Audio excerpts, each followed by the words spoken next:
I often encounter people online who think they have crushing arguments against the Christian faith. Here's one that's very popular. I'm just here to remind everyone that there's no archaeological evidence for Jesus having ever existed. None. Well, that sounds bad, but here are 3 reasons why I don't take this criticism seriously. First of all, Jesus was an itinerant preacher from a small, relatively unimportant town in a rural area of the Roman Empire. He wasn't a political figure or a wealthy person.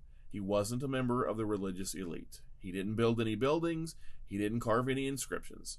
He wasn't someone in the halls of power, so there wouldn't have been a reason to record his name in any official documentation. Second, archaeology rarely speaks to any single individual. Of all the people who have ever lived on Earth, more than 99% have never left any trace of their existence. People whose memory is preserved in the archaeological record tend to be those who are wealthy, powerful, or both. But a lack of archaeological data for any particular person doesn't mean they didn't exist. For example, many figures from ancient history, even well-known ones, are completely absent from the archaeological record, and yet their existence is not seriously questioned. Third, archaeology has significant limitations. We can't really say things like we know this or that for sure because there isn't any archaeological evidence for it.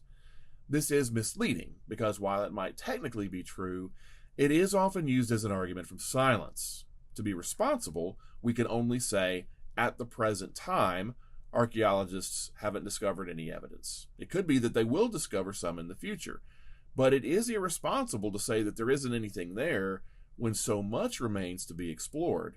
Critics of the Bible have a fairly poor track record here because, given enough time, archaeology has a habit of disproving arguments from silence.